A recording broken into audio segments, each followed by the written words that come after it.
तीन कृषि कानूनों को वापस लेने का, रिपील करने का निर्णय लिया है। कई सरकारों ने इस पर मंथन भी किया था। ये कानून लेकर आई थी। बहुत बहुत आभारी हूं, धन्यवाद करना चाहता हूं। गुरु नानक देव जी का पवित्र प्रकाश पर्व है। ये समय किसी को भी दोष देने का नहीं है। आज मैं आपको, पूरे देश को ये बताने आया हूं कि हमने तीन कृषि कानूनों को वापस लेने का, रिपील करने का निर्णय लिया है।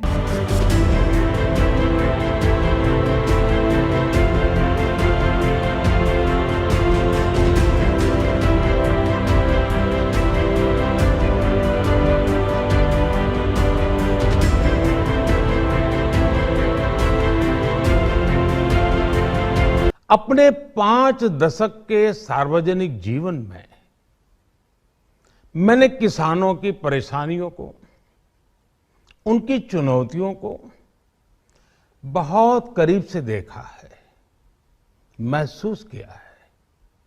इसलिए जब देश ने मुझे 2014 में प्रधानमंत्री के रूप में सेवा का अवसर दिया, तो हमने कृषि विकास, किसान कल्याण को सर्वोच्च प्राथमिकता दी। किसानों की स्थिति को सुधारने की इसी महाअभियान में देश में 3 कृषि कानून लाए गए थे। मकसद ये था कि देश के किसानों को, खासकर छोटे किसानों को और ताकत मिले, उन्हें अपनी उपज की सही कीमत और उपज बेचने के लिए ज्यादा से ज्यादा विकल्प मिले। बरसों से ये मांग देश के किसान, देश के कृषि विशेषज्ञ, देश के कृषि अर्थशास्त्री, देश के किसान संगठन लगातार कर रहे थे। पहले भी कई सरकारों ने इस पर मंथन भी किया था। इस बार भी संसद में चर्चा हुई, मंथन हुआ और ये कानून लाए गए। देश के कोने कोने में कोटि कोटि किसानों ने, अनेक किसान संगठनों ने इसका स्वागत किया, समर्थन किया। मैं आज उन सभी का बहुत बहुत आभारी हूं, धन्यवाद करना चाहता हूं। साथियों, हमारी सरकार किसानों के कल्याण के लिए, खासकर छोटे किसानों के कल्याण के लिए, देश के कृषि जगत के हित में, देश के हित में, गांव गरीब के उज्जवल भविष्य के लिए पूरी सत्यनिष्ठा से, किसानों के प्रति पूर्ण समर्पण भाव से, नेक नियत से ये कानून लेकर आई थी।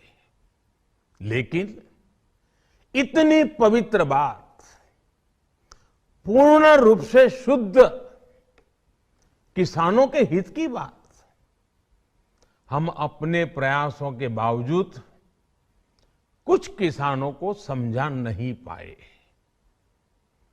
भले ही किसानों का एक वर्ग ही विरोध कर रहा था, लेकिन फिर भी ये हमारे लिए महत्वपूर्ण था।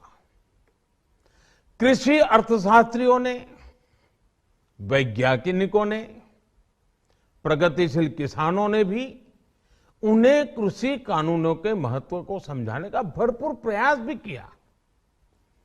हम पूरी विनम्रता से, खुले मन से उन्हें समझाते रहे।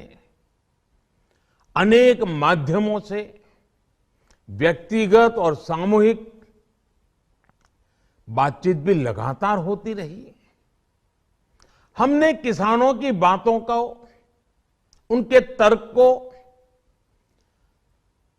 समझने में भी कोई कोर कसर बाकी नहीं छोड़ी। कानून के जिन प्रावधानों पर उन्हें ऐतराज था, सरकार उन्हें बदलने के लिए भी तैयार हो गई। 2 साल तक हमने इन कानूनों को सस्पेंड करने का भी प्रस्ताव दिया। इसी दौरान ये विषय माननीय सर्वोच्च न्यायालय के पास भी चला गया। ये सारी बातें देश के सामने है, इसलिए मैं इनके अधिक विस्तार में नहीं जाऊंगा। साथियों, मैं आज देशवासियों से क्षमा मांगते हुए सच्चे मन से और पवित्र हृदय से कहना चाहता हूं कि शायद हमारी तपस्या में ही कोई कमी रही होगी, जिसके कारण दिए के प्रकाश जैसा सत्य कुछ किसान भाइयों को हम समझा नहीं पाए। आज गुरु नानक देव जी का पवित्र प्रकाश पर्व है। ये समय किसी को भी दोष देने का नहीं है। आज मैं आपको, पूरे देश को ये बताने आया हूं कि हमने 3 कृषि कानूनों को वापस लेने का, रिपील करने का निर्णय लिया है। इस महीने के अंत में शुरू होने जा रहे संसद सत्र में, इसी महीने में, हम 3 कृषि कानूनों को रिपील करने की संवैधानिक प्रक्रिया को पूरा कर देंगे। साथियों, मैं आज अपने सभी आंदोलनरत किसान साथियों से आग्रह कर रहा हूं, आज गुरु पर्व का पवित्र दिन है। अब आप अपने अपने घर लौटे, अपने खेत में लौटे, अपने परिवार के बीच लौटे। आइए एक नई शुरुआत करते हैं, नए सिरे से आगे बढ़ते हैं। साथियों, आज ही सरकार ने कृषि क्षेत्र से जुड़ा एक और अहम फैसला लिया है। जीरो बजट खेती यानी प्राकृतिक खेती को बढ़ावा देने के लिए, देश की बदलती आवश्यकताओं को ध्यान में रखकर क्रॉप पैटर्न को वैज्ञानिक तरीके से बदलने के लिए एमएसपी को और अधिक प्रभावी और पारदर्शी बनाने के लिए, ऐसे सभी विषयों पर भविष्य को ध्यान में रखते हुए निर्णय लेने के लिए एक कमेटी का गठन किया जाएगा। आज मैं आपको विश्वास दिलाता हूं कि अब और ज्यादा मेहनत करूंगा ताकि आपके सपने साकार हो सके, देश के सपने साकार हो सके। आपका बहुत बहुत धन्यवाद।